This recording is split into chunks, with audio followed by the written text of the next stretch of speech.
Class 11th world history के आज के टॉपिक में हम चर्चा करने वाले हैं जापान के संबंध में। और हमारे चैप्टर का नाम है पाथ टू मॉडर्नाइजेशन यानी आधुनिक रास्ते। आज का टॉपिक है हार के बाद एक वैश्विक आर्थिक शक्ति के रूप में वापसी। किस हार के बाद? तो द्वितीय विश्व युद्ध में हार के बाद। तो जापान ने द्वितीय विश्व युद्ध में सेकेंड वर्ल्ड वॉर में पार्टिसिपेट किया था और परमाणु बम गिराए जाने के बाद उसकी अर्थव्यवस्था एक तरह से ध्वस्त हो गई थी, लेकिन एक वैश्विक आर्थिक शक्ति के रूप में उसने वापसी कैसे की उसके बारे में चर्चा की गई है। World global power, world economic power के रूप में जापान ने वापसी कैसे की, चलिए शुरू करते हैं। जापान की औपनिवेशिक साम्राज्य की कोशिशें संयुक्त बलों के हाथों हारकर खत्म हो गई। यानी जापान जो कि 1939 के बाद से लगातार वर्ल्ड वॉर में उलझा हुआ था और एक दूरी राष्ट्र जिसे कहते हैं कि एक तरह से वो जर्मनी के साथ मिलकर एक साम्राज्य बनाना चाह रहा था, कॉलोनियल पावर बनना चाह रहा था, लेकिन फाइनली अंततः उसको संयुक्त बलों के हाथों यानी अलाइज पावर के हाथों यानी कि अमेरिका और रूस जैसे देशों के गठबंधन के हाथों हार कर उसको समर्पण करना पड़ गया, जो कि उसको 2 एटम बम झेलने पड़े, हिरोशिमा और नागासाकी पे। यह तर्क दिया गया है कि युद्ध जल्दी खत्म करने के लिए हिरोशिमा और नागासाकी पर नाभिकीय बम गिराए गए। यह तर्क आज दिया जाता है कि हिरोशिमा और नागासाकी पे अमेरिका ने बम क्यों गिराया, न्यूक्लियर बम क्यों गिराया, एटम बम क्यों गिराया। तो तर्क ये दिया जाता है कि भाई युद्ध जल्दी खत्म हो जाता, नहीं तो जापान उलझा रहता और वर्ल्ड वॉर खत्म नहीं होता। इसलिए युद्ध को जल्द खत्म करने के लिए और जापान को घुटनों पर लाने के लिए उस पर 2 परमाणु बम हिरोशिमा और नागासाकी पर डाले गए। लेकिन कई लोगों का ये मानना है कि इतने बड़े पैमाने पर जो विध्वंस और दुख दर्द का तांडव हुआ वह पूरी तरह से अनावश्यक था। यानी कई लोगों का ये भी कहना है कि जो एटम बम गिराया गया हिरोशिमा पर और नागासाकी पर, उससे लाखों लोग मारे गए और जापान में आज भी कहानी मालूम है कि एटम बम के जो दुष्परिणाम है वो आज तक वहां देखे जाते हैं। तो वो अनावश्यक तौर पर अमेरिका ने परमाणु बम का प्रयोग किया था जापान पर, जो अनावश्यक था। अमेरिकी नेतृत्व वाले कब्जे के दौरान जापान का विषैनीकरण कर दिया गया। जापान ने परमाणु बम डाला जापान पर परमाणु बम डाला अमेरिका ने, और बाद में अमेरिका ने जो कब्जा कर लिया जापान पर और जापान का विषैनीकरण यानी मिलिटराइजेशन कर दिया। जापान की सेना को भंग कर दिया गया और अमेरिका के हिसाब से वहाँ की सेना को बनना था।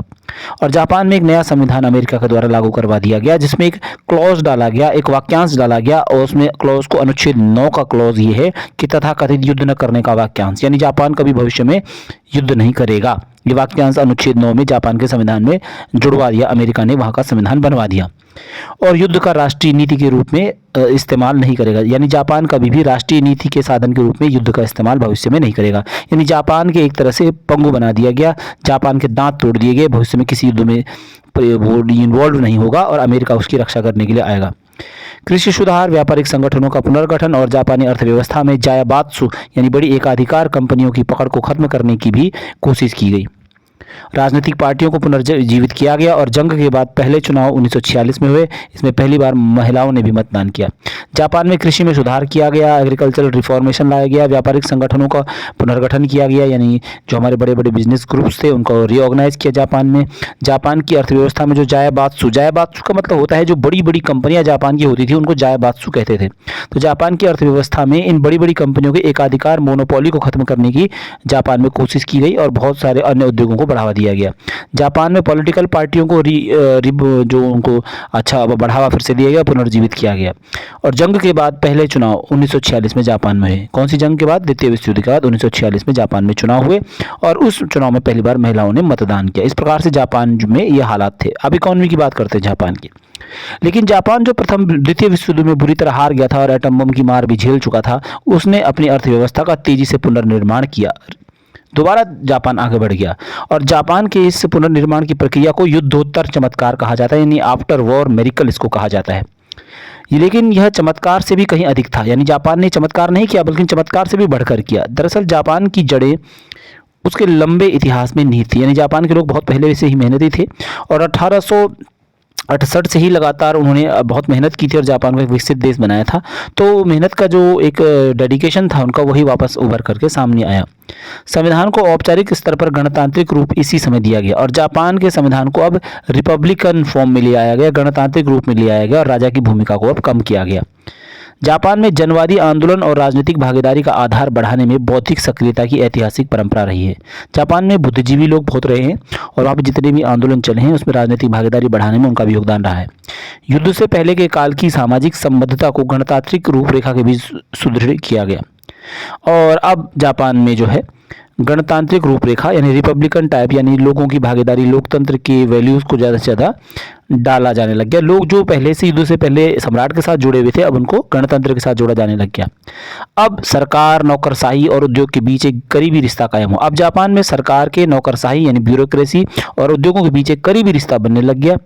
अमेरिकी समर्थन और साथ ही कोरिया और वियतनाम में जंग से जापानी अर्थव्यवस्था को मदद मिली। और अमेरिका, जो कि एक पूंजीवादी देश था, उसने जापान को समर्थन किया।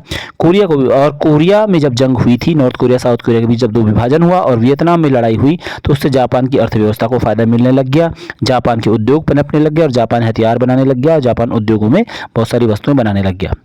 एक और परिवर्तन आता है 1964 में। 1964 में टोक्यो में ओलंपिक खेल हुए और जापानी अर्थव्यवस्था की परिपक्वता के प्रतीक बनकर सामने आए।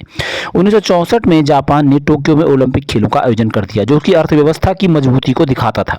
ये वही जापान था जिस पर 1945 में एटम बम गिराए गए थे 2, और फिर भी उसने अर्थव्यवस्था का पुनर्निर्माण किया। सबसे तेज गति से चलने वाली शिनकानसेन यानी बुलेट ट्रेन का जाल भी 1964 से शुरू हुआ।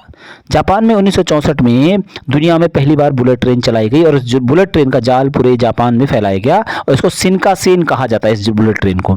इस रेलगाड़ी की जो रफ्तार थी वो 200 मील प्रति घंटे की रफ्तार थी, यानी लगभग 300 या 300 किलोमीटर प्रति घंटा। आज ये जापान की बुलेट ट्रेन लगभग 300 मील प्रति घंटे की रफ्तार से चलती है।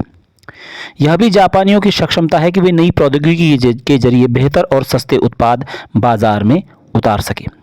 तो कुल मिलाकर के आप देख सकते हैं कि ये जापान का एक चित्र है। यहाँ पर आप देख सकते हैं नीचे कुछ टोक्यो द्वितीय विश्व युद्ध के पहले और बाद में। ये जो टोक्यो में देखो हाथ एक 2 पहिए वाले एक रिक्शा को खींच रहा है एक व्यक्ति, ये द्वितीय विश्व युद्ध से पहले की फोटो है जापान की। और ये देखिए दूसरी फोटो द्वितीय विश्व युद्ध के बाद की जापान की फोटो है।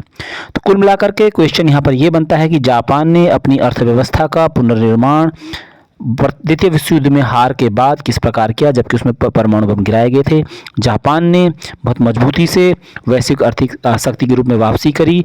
उसने ओलंपिक खेलों का आयोजन किया, बुलेट ट्रेन चलवाई और उद्योगों का विकास किया, बड़े पैमाने पर नई तकनीक का प्रयोग किया और जापान ने विश्व की एक प्रमुख आर्थिक शक्ति के रूप में वापसी की।